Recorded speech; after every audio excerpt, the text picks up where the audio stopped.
میرے محبوب کریم علیہ السلام نے فرمایا اللہ پہ بھروسہ رکھ کے سویرے نکل جانا رزق کی تلاش میں۔ کس پہ بھروسہ رکھنا ہے؟ نکلنا تمہارے ذمے ہے، یہ نہ کہنا کہ گھر بیٹھوں گا تو یہی آئے گا، نکلنا تمہاری ذمہ داری ہے، جتنی ذمہ داری ہے وہ پوری کرنا۔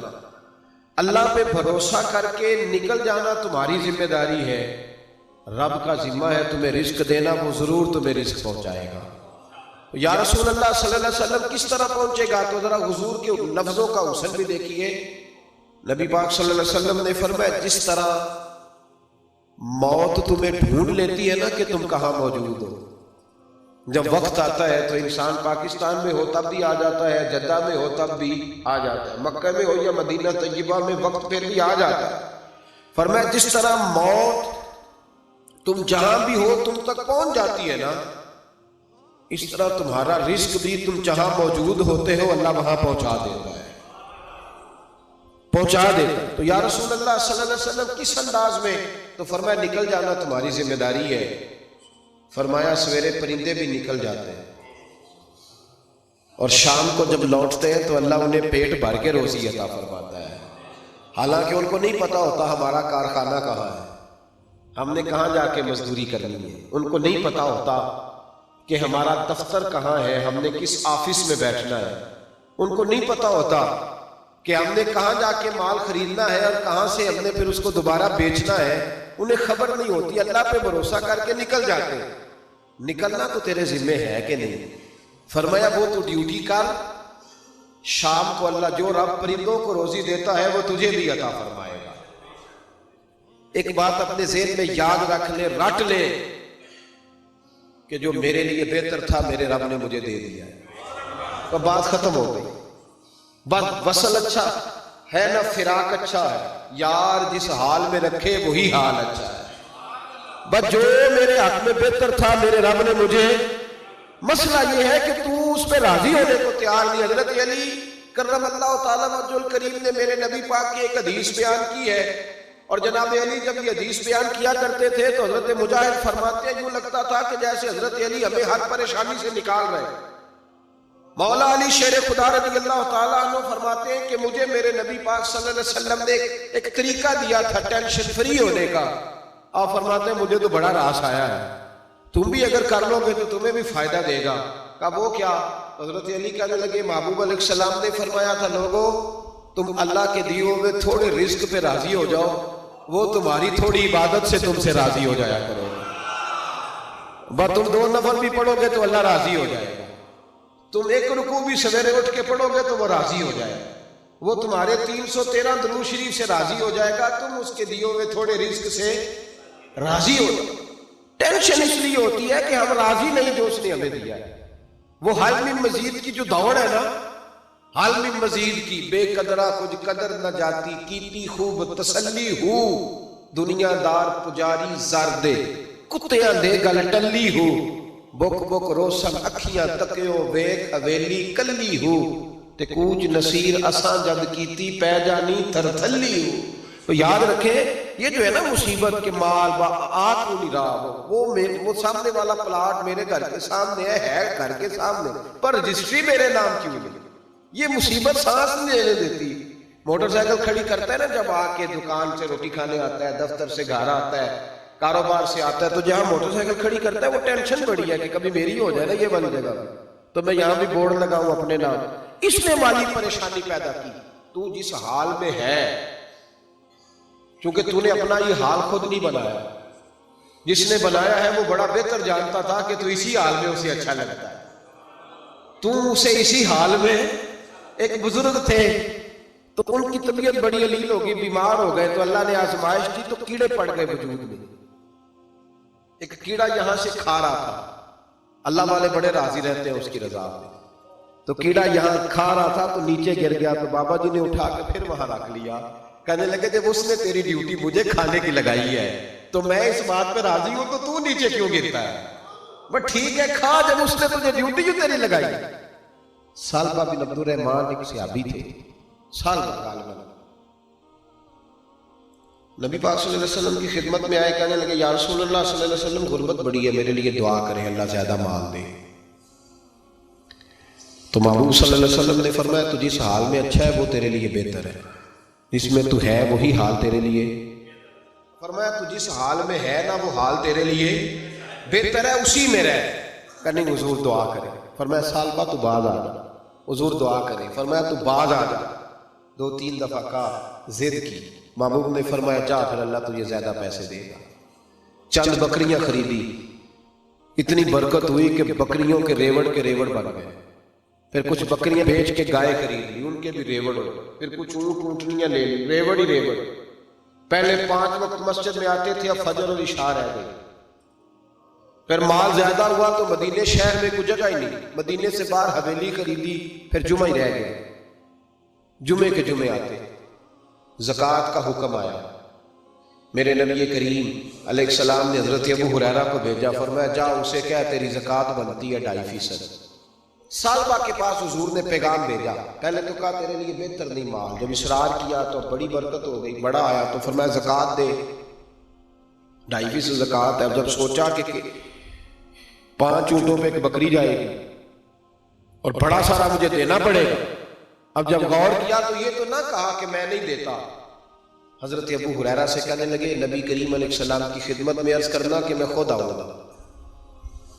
حضرت ابو ہریرہ نے آ کے عرض کی یا رسول اللہ صلی اللہ تعالی علیہ وسلم، حضور وہ کہتے تھے میں خود آؤں گا، تو کہتے ہیں محبوب نے ٹھنڈی سانس لی، فرمایا اسے کہا تھا کہ تیرے لیے مال بہتر ہے، اب ہلاک ہو گیا، ہائے افسوس ہلاک ہو گیا۔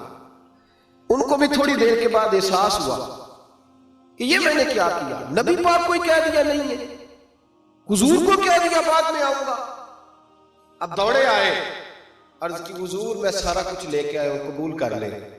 محبوب نے فرمایا گویا بلال حبشی کی خشک کھجور بھی قبول ہے، اور صہیب رومی ایک اٹی باندھ کی لائے تو وہ بھی قبول ہے، اور عمار بن یاسر اور مصعب بن عمیر اگر 2 دینار دے جائیں اور کوئی پرانا جوڑا کسی سپاہی کے لیے چھوڑ جائے تو وہ بھی قبول ہے، لیکن تو اپنا لاکھوں لے کے چلا جا، تیرا کوئی نہیں قبول، معاف کر دے۔ فرمایا جا معاف کیا، پر پیسے لے کے نہ آنا۔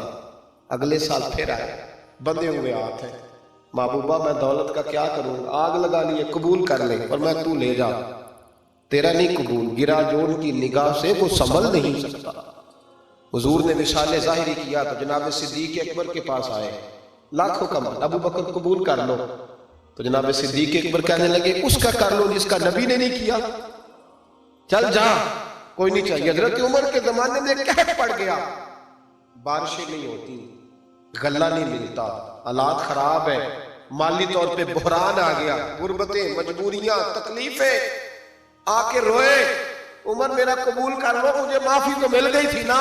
فرمایا معافی اپنی جگہ پہ، پر جس کا مصطفیٰ نے قبول نہیں کیا۔ بہت سارے لوگوں کو پتہ ہی نہیں کہ ان کا قبول ہی نہیں ہوا، اور وہ الجھے ہوئے، انہیں خبر ہی نہیں کہ اصل بات کیا ہے۔ فرمایا جس کا مصطفیٰ کریم نے قبول نہیں کیا، اب ہیرے اور جواہرات بھی لے کے آئے تو بھوکے مریں گے، پر اس کا قبول، اس بات پہ راضی رہو اس حال میں اللہ نے رکھا ہوا، اس حال میں راضی رہو۔ یہ جو مصیبت ہے نا دیکھنی کہ وہ بھی میرے پاس، تمہیں کیا پتا، کبھی پوچھ تو صحیح اس سے وہ کس مصیبت کا شکار ہے، جو مالی طور پہ بڑا امیر ہے، تو اس کی طرف دیکھ کے اپنا دل برا کرتا ہے۔ بس جس حال میں رب نے رکھا ہے اس حال میں رہ۔ حضرت عثمان غنی کے زمانے میں تو وہ وصال کر گئے، لیکن بھائی تو جس حال میں تیرا رب تجھے رکھتا ہے اس حال میں رہ، تیری مالی پریشانیاں ختم ہو جائیں۔ اور پھر مالی پریشانیوں کے کچھ اور اسباب بھی ہیں۔ امام شافعی فرماتے ہیں جن گھروں میں لوگ فجر کی نماز کے وقت سوئے ہوتے ہیں ان گھروں میں رزق نہیں آتا۔ آپ فرماتے ہیں فجر کا وقت اللہ کے دینے کا وقت ہے، اس وقت اللہ بانٹتا ہے۔ حضور صلی اللہ علیہ وسلم کا فرمان ہے نا حدیث میں کہ تہجد کے وقت اللہ پہلے آسمان پہ نزول جلال فرماتا ہے جو اس کی شان کے لائق ہے تہجد کے وقت، اور وہ کہتا ہے مانگو میں تمہیں عطا کروں۔ لینے کی باری آئے تو بندہ سمیٹ سماٹ کے اندر گھس جائے۔ ہمارے ہاں یہ ہوتا ہے کہ عشاء کے بعد بچے بیٹھتے ہیں موبائل لے کے، تہجد کا وقت آتا ہے تو ان کی آنکھیں بند ہونی شروع ہوتی، تو لینے کے وقت تو سویا تھا، تیرا مسئلہ کیسے حل ہوگا؟ بھائی جب کوئی آدمی خیرات بانٹ رہا ہو تو جو پیالہ پیچھے کر لے اسے ملے گا؟ کہتے اس وقت آنا جب میں بانٹ رہا تھا، اب تو کدھر آ گیا ہے؟ مثال دے رہا ہوں، تو فجر کا وقت مانگنے کا ہے، تو ساری رات تو گزر گئی گیمیں کھیلتے، ٹی وی دیکھتے، اور جو لینے کا وقت تھا تو سو گیا، تو کیسے آئے گا تیرے پاس؟ تو اٹھے سویرے، بندوں سے مانگ کے دیکھ لیا، بڑی عزتیں خراب ہوئی، فجر کا وقت اٹھ کے جھولی پھیلائے۔ میرے رسول پاک علیہ السلام فرماتے ہیں، رب فرماتے ہیں جب بندے میرے آگے جھولی پھیلاتے ہیں مجھے شرم آتی ہے، کیسے خالی واپس کر دوں؟ تو اس کے سامنے جھولی پھیلائیں سویرے اٹھ کے، رزق میں برکت ہو۔ اور پھر ایک اور بات، پانچویں بات، رزق میں تنگی اس وقت ہوتی ہے جب ہم مال غلط جگہ پہ خرچ کرتے ہیں۔ اللہ مال دیتا ہے اپنے فضل سے، اور جب ہم اسے ضائع کریں، مثال دیتا ہوں، میرے پاس ایک شخص نے آ کے کہا حضرت بچی کی شادی ہے، یا میرا گھر میں کوئی بیمار ہے، یا بڑی آزمائش ہے، 10,000 کی ضرورت ہے، میں نے تھما دیا اس کو، پھر مجھے بعد میں پتا چلا کہ وہ تو عیاشی کر رہا ہے پیسوں سے، وہ تو چلا گیا کہیں گھومنے اور فلاں ہوٹل میں، مہنگے ہوٹل میں بیٹھ کے کھانا کھا لیا، تو میرے دل پہ کیا گزرے گی اس شخص کے بارے میں؟ بلا مثال و بلا تشبیہ سمجھانے کے لیے اللہ نے مال دیا فضل سے، اور اگر عیاشیوں میں لگا دیا۔ صوفیاء فرماتے ہیں کہ اگر ایک دھیلا تو حرام جگہ پہ خرچ کرے نا، ایک دھیلا، تو 1,00,000 دینار کی برکت تیرے گھر سے اٹھ جائے۔ ایک دھیلا حرام جگہ پہ۔ یہ جو گویوں پہ پیسے پھینکتے ہو حلال ہے؟ چلے بینڈ باجا تو شادی پہ آپ نے اپنی مرضی سے بند کرنا ہے یا بجانا ہے، لیکن گویوں پہ جو پیسے پھینکتے ہو جائز ہے؟ بولے تو وہ پھر کہتے روتے ہیں بعد میں لوگ کہ پتہ نہیں کیا ہوا، شادی کے بعد پیچھے پیچھے آئے۔ تو میں نے کہا شادی کے بعد اس لیے پیچھے پیچھے ہاتھ ہو گیا کہ شرابیں بڑی پی گئی، شادی میں تباہی بڑی اتری، تو پھر اللہ کی رحمت ناراض ہو گئی۔ اور اس پر میں قرآن مجید کی آیت پڑھتا ہوں، رب فرماتا ہے وَمَنْ أَعْرَضَ عَنْ ذِكْرِي فَإِنَّ لَهُ مَعِيشَةً ضَنْكًا، بڑی سخت آیت، وَمَنْ أَعْرَضَ عَنْ ذِكْرِي، فرمایا جب تم میرے تذکرے سے، میرے ذکر سے منہ پھیر لیتا ہے، فَإِنَّ لَهُ مَعِيشَةً ضَنْكًا، تو میں تیری معیشت کو، تیرے رزق کو تنگ کر دیتا ہوں، تو تیری زندگانی تنگ ہو۔ اور جس کی زندگی اللہ تنگ کرے اس کی کوئی کھول سکتا ہے؟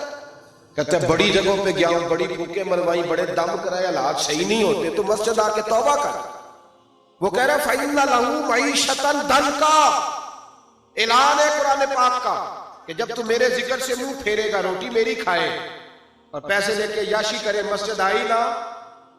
حکم تو یہ ہے کہ جتنی جتنی نعمت بڑھتی جائے سجدے بڑھنے چاہیے، لیکن ہم لوگ سجدے کم کرتے جاتے ہیں، فرض نماز بھی نہیں پڑھتے، پھر رزق تنگ ہوتا ہے، پھر اللہ کے عدل کا نظام چلتا ہے، پھر خرابی ہوتی ہے۔